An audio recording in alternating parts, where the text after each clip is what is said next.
오늘은 부활주일이 지난 첫 주일이 됩니다. 기독인들은 주일을 거룩한 날로 지킵니다. 왜냐하면 예수님께서 부활하신 날이기 때문에 그래요.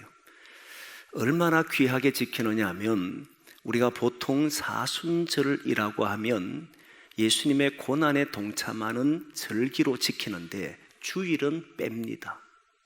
주일은 빠져요. 주일날에는 근심도, 걱정도, 괴로움도, 고난도 우리가 경험하면 안 된다.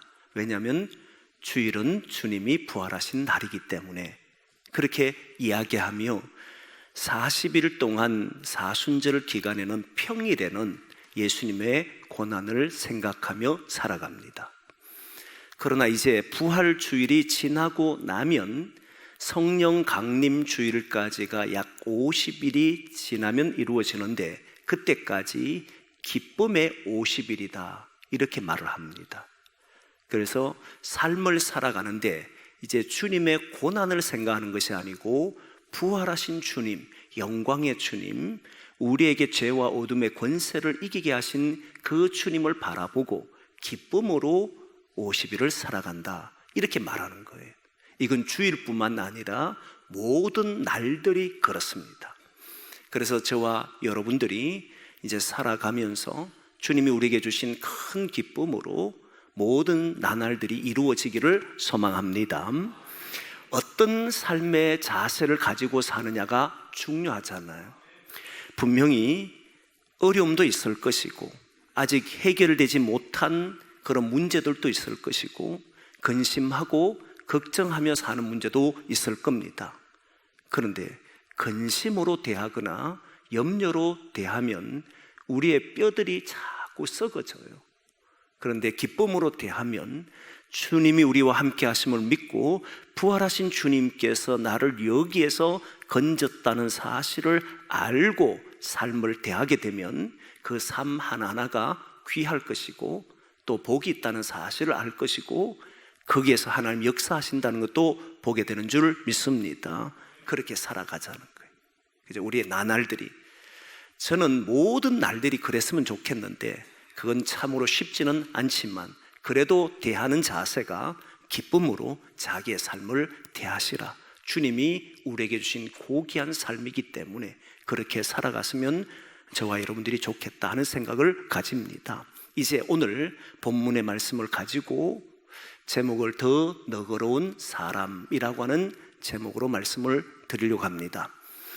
이 말씀은 바울이 복음을 전할 때 베레아라는 지역에 도착해서 베레아 지역 회당에 들어가 말씀을 전하면서 그 베레아 지역의 사람들을 보니까 그 사람들을 향해서 더 너그러운 사람이다 이렇게 표현을 했습니다. 이 표현은 저의 표현이 아니고 바울이 베레아를 보면서 표현한 표현입니다. 더 너그러운 사람이다. 이 말씀을 가지고 너무 쉽게 전하면, 그래 베레아 사람들처럼 우리가 너그러워야 되지. 보통 너그럽단 말은 마음이 넓고 아량이 있다라고 하는 국어 사전에는 이렇게 나옵니다. 마음이 넓고 아량이 있다. 그래 우리도 이렇게 살자. 뭐 그렇게 하면서 이들이 이런 더 너그러운 사람이었으니까 말씀을 들을 때 간절한 마음으로 듣고 날마다 주의 말씀을 생각했지 않겠느냐, 우리도 그런 마음을 가지고 살자 이렇게 말할 수가 있습니다. 그런데 이 말은 굉장히 위험한 말입니다. 왜 위험하느냐 하면, 바울은 예수님을 믿고 난 뒤에 많은 것들을 바꾸게 됩니다. 생각 자체를 바꾸고 산 사람이에요. 여기에 더 너그럽다라고 말을 할 때 저 사람이 너그럽습니다 그러면 저분은 너그러운 사람이구나, 마음이 넓은 사람이구나 이렇게 말하면 돼요. 근데 지금 비교를 해버렸습니다. 더 너그러운 사람이란 말은 다른 누군가와 비교를 해서 쓰는 말이에요. 당신은 참 너그러운 사람입니다 라고 말하면 그래 나 그 사람을 그렇게 평가해 주구나 라고 생각할 수 있는데, 저 사람은 누구보다 더 너그러운 사람이다 라고 말해버리면 비교를 한 거잖아요. 성경은 어디에도 사람과 사람을 비교하지를 않습니다. 그렇게 말하질 않아요. 근데 바울이 비교를 했단 말이에요. 더군다나 데살로니가에 있는 사람들보다 베레아 사람들이 더 너그럽다 이 말을 하면 데살로니가에 있는 사람들은 너그러운 사람이 아니었다는 말이 돼버리기 때문에 성경에서 이렇게 표현하는 경우는 없습니다. 그래서 이 표현이 도대체 뭔가, 너그럽다는 표현을 다시 확인해 보니까 원래 너그럽다는 말이 헬라어로 쓰일 때는 이 말은 신분을 이야기합니다. 고귀한 집안에서 태어난 사람, 그 신분이 다르다는 거예요. 그래서 높은 신분을 가진 사람, 이렇게 말을 할 때 오늘 본문에 쓰여진 고귀한, 여기가 더 너그럽다라고 표현을 쓴 겁니다. 그러면 여러분 더 이상해지지 않습니까? 하나님께서는 신분을 따지지 않거든요. 바울도 예수 믿기 전에는, 예수님을 알기 전에는 자기는 바리새인이다, 율법학자다, 자신의 신분을 대단히 자랑을 했습니다. 언제나 사회는, 세상은 이렇게 사람을 비교해서 자기의 신분을, 높음을 이야기하고 싶은 게 사람이거든요. 근데 바울도 그렇게 살았는데 부활하신 예수님을 만나고 난 뒤에 종이나 자유자나 헬라인이나 유대인이나 여자나 남자나 차별이 없다는 걸 깨달았단 말이에요. 그래 생각 전체가 바뀌었는데 이제는 하나님 안에서는 모두가 하나고 누구도 차별이 없다라고 생각하는데 더 고귀한 사람처럼, 더 높은 사람처럼, 더 이렇게 뭔가 대단한 사람처럼 평가를 해버리면 이건 바울의 생각과는 완전히 다르다고 생각합니다. 그렇다면 성경에 나오는 사람들이 오늘 본문의 말씀처럼 더 너그러운 사람이어서 말씀을 잘 듣고 그리고 말씀을 생각하는 사람이라고 하면, 그러면 이런 사람이 신분이 높은 사람이라고 많이 말을 해버리면 예수 믿는 사람들 중에 모두 신분이 높은 사람들만 믿어야 되는 거잖아요. 근데 사실 보면 어부 출신인 제자들, 그리고 가난하고 병든 사람들, 수많은 사람이 손가락질하는 사람들, 그들이 예수 믿고 구원을 받았잖아요. 예수는 오히려 갈릴리에 가서 복음을 전했지 예루살렘에 가서 복음을 전하지는 않았지 않습니까? 신분으로 이야기하면 신분이 높은 사람들이 잘 듣더라, 신분이 높은 사람들이 잘 믿더라, 이렇게 말해버리면 정말 우리에게는 성경과 맞지 않는 이야기를 들려주고 있는 것이 돼버립니다. 그래서 저는 이 말이 타당하지 않다고 생각한 거예요. 높은 신분의 사람들이 더 잘 들었고 그 말씀을 듣고 상고해서 예수를 믿더라, 이 표현은 그런 의미가 아니라고 생각합니다. 그러면 또 다른 의미가 있는가 봤더니 오늘 다른 성경들, 영어 성경에 보면은 이걸 성격으로 봅니다. 마치 더 고귀한 사람이라고 얘기했을 때, 고귀한 사람이 했을 때 성품이 늘 마음이 넓고 아량이 있다는 그런 쪽의 내용처럼 더 신사적이었다, 더 고귀한 성품을 가졌다, 그래서 고결한 성품을 가진 것으로 말을 합니다. 대부분 다 그렇게 이야기를 해요. 그런데 여러분, 여기에도 큰 문제가 있습니다. 어떤 문제가 있냐면, 그러면 성품이 좋은 사람들만 예수님의 말씀을 들으면 거기에서 믿는다, 이 말이 되는 거잖아요. 그래서 이 말을 가지고 어떤 사람들은, 기독인들은 성품이 좋아야 합니다, 그러면서 하는 이야기가 좋은 밭 이야기, 씨 뿌린 비에 좋은 밭을 이야기하면서 그런 밭이 되는 사람들이 주님 말씀을 듣습니다, 이렇게 이야기를 해요. 여러분, 문제가 없습니까? 문제가 많습니다. 베드로는 성품이 별로 안 좋았어요. 자기의 품속에 있던 칼을 꺼내어서 말고의 귀를 칠 정도로 그는 성격이 급했습니다. 그런 사람이잖아요. 그런 사람이 더 너그럽다? 이렇게 말할 수는 없지 않습니까? 그리고 신앙에 나오는, 성경에 나오는 사람들뿐만 아니라 오늘날에도, 그러면 저와 여러분들 가운데는 좀 성격이 급한 사람도 있고 또 못된 사람도 있고 예수 믿는 사람들 중에는 많습니다. 그러면 그런 사람들은 예수님을 안 믿게 되는 거잖아요. 그럼 이 자리에 있는 저와 여러분은 모두 성품이 고결한 사람이 되는 거예요. 그것만 해도 감사하잖아요. 근데 그렇게 말하기는 너무 어렵지 않습니까? 이렇게 되면 성품이 신사적이고 고결하고 친절한 사람은 예수님을 믿게 되고, 그러지 않은 사람은 받아들이지 않는다면 성경의 생각과는 너무 다르다고 생각합니다. 그렇다면 신분으로도 말하지를 않고, 그리고 성품적으로도 말하지 않는다면 바울은 왜 이런 표현을 더 마치 신사적인 사람처럼, 더 너그러운 사람처럼 이렇게 표현을 했던가라고 하는 문제가 있습니다. 여기에는 바울이 데살로니가 교회에서 복음을 전하고 난, 데살로니가 지역에서 복음을 전하고 난 이후에 데살로니가 지역에 있는 유대인들이 사람을 선동합니다.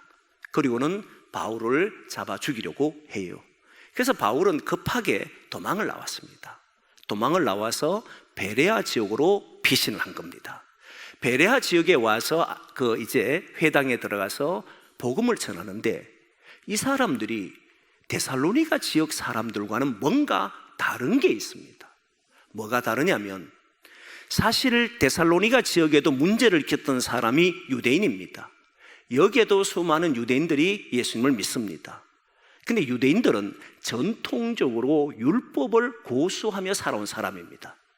율법을 최고로 여기며 살아온 사람들이고, 율법에 맞지 않으면 누구도 반대하는 사람들이에요. 그런데 바울이 회당에서 예수 그리스도에 관한 일들과 복음을 전하는데 이들은 열심히 듣더라는 거예요. 열심히 듣는 사람 보니까 이들은 성품이 어떨까? 그러니까 이들이 열심히 들었으니까 성품이 고결하고 신사적이고 친절했으니까 예수님을 믿었다, 이 말이 아니고, 회당에 들어가서 말씀을 전할 때 사람들의 자세를 보니까 보통 유대인들, 바리새인들 자기가 그랬잖아요. 예수 전한 사람은 잡으러 다녔고 죽이러 다닌 사람이니까 반드시 거부 반응을 일으켜야 되고, 거기에 선동을 해야 되고, 거기에서 사람을 쫓아내야 되는 이런 일들이 벌어져야 되는데, 거기에 있는 베레아에 있는 사람들은 모두 다 잘 듣더라는 거예요. 열심히 듣더라는 거예요. 그래서 생각한 것이 뭐냐면, 이들은 성품이 참으로 신사적이다. 이 사람들의 생각은 너그러운 사람들이다, 이렇게 생각했다는 거예요. 이 사람 참 너그러운 사람이네. 분명히 자기들과 맞지 않는 이야기를 하는데, 보통 자기와 맞지 않는 이야기하면 그만하라고 이야기하고, 우리가 그 말을 듣기 싫다라고 이야기해야 되는데, 앉아서 차분하게 듣는 걸 보고는, 그것뿐만 아니라 열심히 듣는 것을 보고는 이 사람들은 참 친절한 사람들이구나, 이 사람들은 참 너그러운 사람이구나, 이 사람들은 성품이 고결한 사람들이구나, 이렇게 생각했다는 겁니다. 그런데 저는 여기에서 중요한 것을 하나 깨닫습니다. 이들이 그 성품이 너그러운 사람이었는데, 바울의 이야기를 듣고 이들은 무엇을 하느냐면 날마다 말씀을 상고하더라, 이렇게 나와요. 말씀을 상고했다라고 하는데, 이 상고하더라는 말씀은 어떤 의미냐면 그 말이 옳은지 그런지를 확인하더라, 이 말입니다.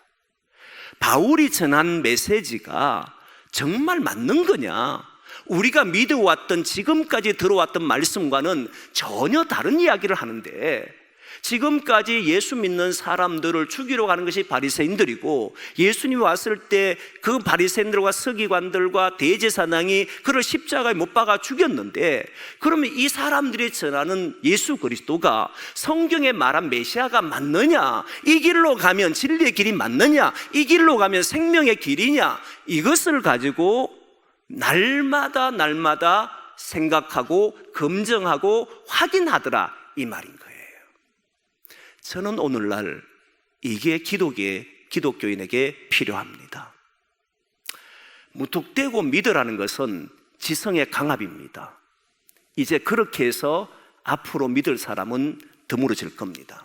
이미 많은 젊은 세대들이 이미 많은 젊은 사람들이 그냥 믿으라고 하고 강요하는 것 때문에 주의 전을 떠난 사람들이 많습니다. 정말 지금 신앙하는 사람들은, 저와 여러분 기성세대라고 하는 사람들은 내가 믿는 것이, 성경에서 말하는 것이 우리의 삶에서 진실로 구원이 되는 것인지, 이 말씀대로 살면 우리가 정말 자유롭게 되는 것인지, 어둠을 이길 수 있는 것인지, 죄를 극복할 수 있는 것인지, 하나님의 나라가 이루어지는 것인지, 이것을 가지고 날마다 확인을 하셔야 돼요. 그냥 믿는 것이 아니라 진짜인지를 해봐야 하는 거잖아요. 제가 청년들을 지도를 오랜 세월을 했습니다. 근데 이들은 참 저와 함께 많이 해요. 그런데 그들이 함께하는 이유가 뭐냐면 제가 뛰어나거나 특별한 사람이라서 그런 게 아닙니다. 그들에게 부탁을 했습니다. 여러분, 우리는 청년 시기를 보내고 있지 않느냐? 이 청년 시기에 하나님의 말씀을 가지고 이 말씀대로 사는 게 맞는지를 확인해 봐야 되는 거 아니냐? 맞지 않는데 왜 우리가 이 자리에 있어야 하는 건가? 이 말씀이 아닌데도 불구하고 그냥 다녀야 되는 건가? 정말 이 말씀대로 살면 여러분들이 고민하고 있는 것, 여러분이 해결하지 못하는 것, 여러분이 두려워하고 불안하는 것, 거기에서 이길 수 있다고 보는가? 이걸 한번 확인해 봐야 될 것 아닌가? 이게 맞다면 우리가 어른이 되었을 때 이 길이 맞습니다, 왜 맞는지를 정언해내야 되는 것이 아닌가? 그렇게 해서 함께 신앙한 적이 있었습니다. 그러니까 함께 했던 사람들은 저의 말이 아니라 하나님의 말씀을 붙들고 같이 고민한 사람들, 하나님의 말씀을 가지고 이게 옳은지를 찾던 사람들은 누구도 떠난 적이 없어요. 왜? 이 말이 진리이기 때문에, 이 말이 생명이기 때문에, 이 말이 능력이기 때문에 그렇게 한 거거든요. 저는 이 베레아 사람들이, 그 사람들이 너그러운 사람들이어서 예수를 믿었고 복음 받아들였다 생각하지를 않습니다. 여러분 보시면 오늘 본문 뒷부분에 가보면 데살로니가에 있던 유대인들이 바울과 실라가 베레아에 갔다는 사실을 알고는 따라옵니다. 그 선동했던 사람이 따라와서 베레아 지역에 있는 사람들을 선동합니다. 그 유대인들을 선동하니까 바울과 실라가 거기에 있을 수가 없어서 또 도망쳐 나와요. 이런 일이 벌어지지 않습니까? 그러니까 베레아 사람들이 더 신사적이어서 바울과 실라를 받아들인 게 아니었다는 겁니다. 바울과는 상관없이 바울이 전하는 복음을 듣고 바울이 전한 이 복음이 내가 평상시에 믿어왔던 삶, 내가 평상시에 옳았다고 생각했던 그 삶과 유대 율법주의자들이 가르쳐줬던 그 율법이 과연 맞는 것인지, 구원을 주는 게 맞는 것인지, 예수 그리스도를 믿어야만 그게 생명이 있는 것인지 확인하고 또 확인했다, 이 말입니다. 그랬더니 맞다고 생각한 사람이 많았다라고 이야기하는 거예요. 저는 우리 교회 청년들이 그런 사람들이 점점 늘어난다고 생각하거든요. 말씀을 가지고 정말 고민합니다. 실제 삶에서 이게 되는지 안 되는지를 찾습니다. 많은 이들이 교회에 오면 신앙이 너무너무 좋은 것처럼 보여줘요. 그러나 실제 삶에서는 신앙과 상관없는 삶을 삽니다. 문제 일어나면 두려워하고 불안하고 염려하고 이겨내지를 못해요. 이렇게 살아가는 사람이 너무너무 많지 않습니까? 그런데 우리의 삶에서 예수 믿으면 실제 그런 데서 구원을 받는지를 확인해야 되잖아요. 그런 삶을 이들은 성경을 통해서 해냈다, 이 말이에요. 사실을 들어보면 맞지도 않는데 듣더라는 거예요. 저의 친구 중에 한 명이 있는데, 이 친구는 제가 유치원부터 제가 태어날 때부터 이제 같은 교회를 다닌 친구예요. 컴퓨터에 대해서는 어마어마한 실력자입니다. 그런데 이 친구는요, 어느 날 보니까 자기가 다니는 교회에 컴퓨터를 전공하지 않은 사람이 조금 뭔가 안다고 막 이야기를 하는 거예요. 근데 이 친구 가만히 듣고 있어요. 제가 봐도 이 틀린 건데 가만히 듣고 있어요. 그 사람이 몇 분, 몇 시간을 이렇게 하는데도 그냥 듣고 있어요. 그래서 제가 너무 이상했어요. 물었습니다. 왜 그걸 듣고 있느냐? 제 말이 맞냐? 그러니까 아니래요. 틀렸다고 생각합니다. 아니래요. 근데 왜 그 말을 듣고 있느냐니까 그냥 그 사람이 하는 말을 나는 그냥 들어준다 이러는 거예요. 저는 그 친구가 대단히 너그럽다 생각합니다. 제 같으면 못 견딜 것 같아요. 어떻게 그래 듣고 있습니까? 분명히 잘못된 정보를 막 이야기하는데 그만하라고, 네가 제대로 알고 이야기하는 거냐고 이렇게 말하고 싶은 것이 전데 이 친구는 다 듣고 있는 거예요. 이런 사람이었다. 그런데 이 베레아 사람들은 독특한 면이 그걸 듣고는 무시한 게 아니었다는, 지나간 게 아니었다는 그 말을 가지고 생각하고 또 생각하고 맞는지 틀린지를 그것을 찾았다는 거예요. 그래서 이 말이 상고했다는 말이 그 말인 겁니다. 생각하고 또 생각하고 믿은 것이 아니라 생각할 때 옳은지, 내가 지금까지 믿어왔던 것, 유대주의에서 가르쳐왔던 것, 그것과 성경에서 말하는 것이 예수님과 일치하는지 그걸 이들은 찾았다는 겁니다. 그리고는 이들이 그 말씀을 믿고 살은 사람들이 많았다 이렇게 정언하는 거예요. 저는 우리 시대가 이런 것을 가장 필요한 시대인 줄 믿습니다.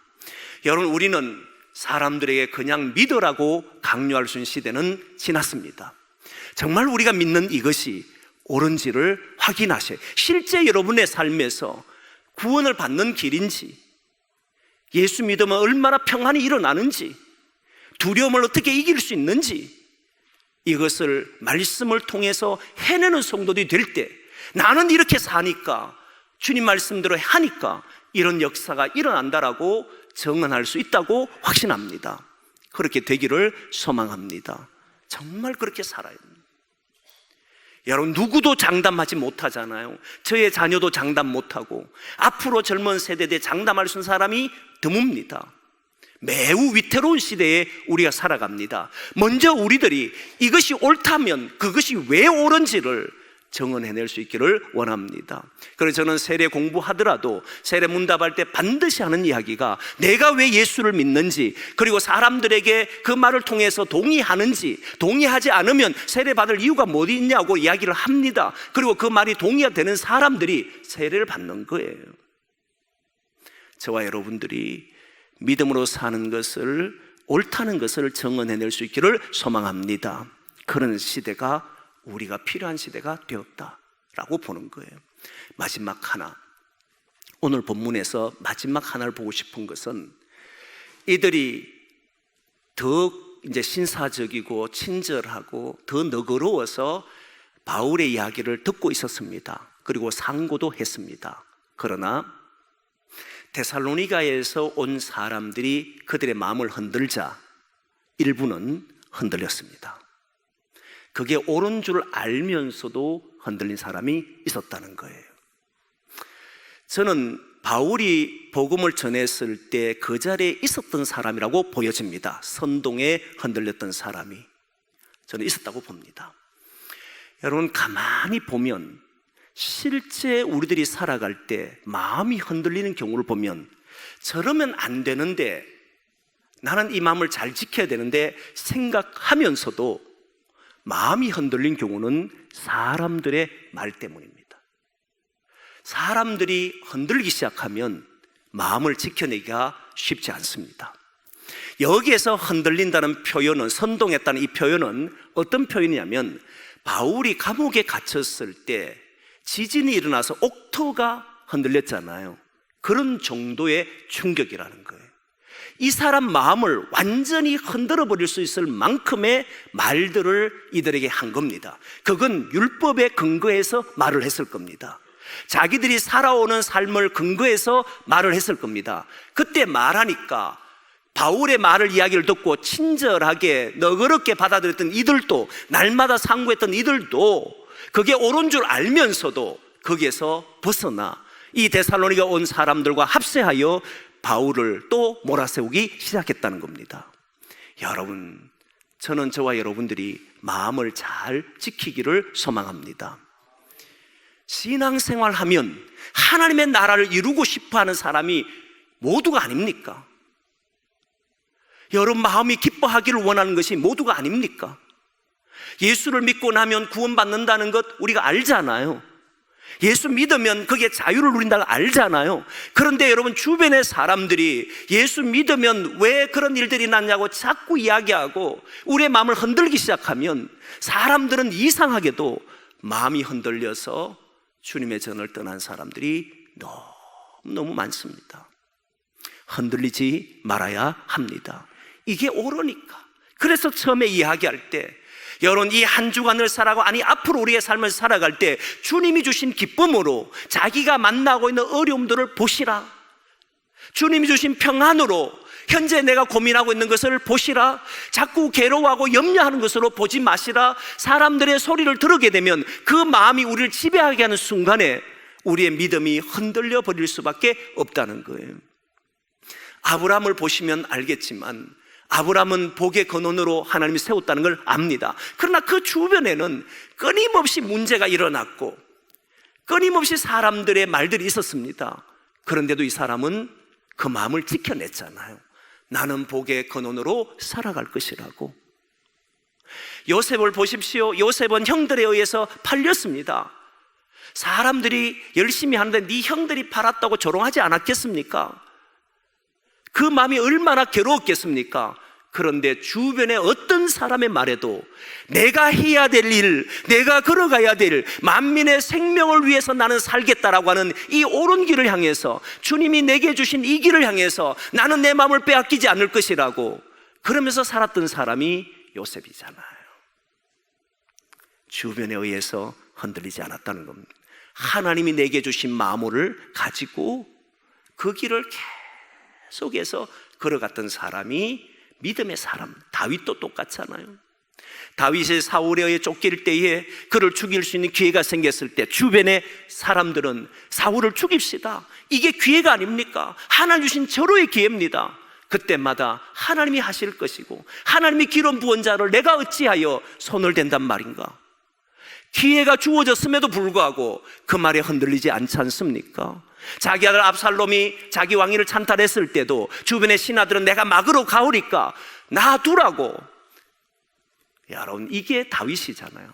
하나님이 세운 사람은 하나님이 하실 거라고. 어떤 말에도 흔들리지 않았던 사람이 믿음의 사람들이었다는 겁니다. 여러분, 부활하신 주님께서 우리와 함께 하셔서 우리에게 큰 기쁨을 주고 사망에서 건지셨고 또 건지실 줄을 믿습니다.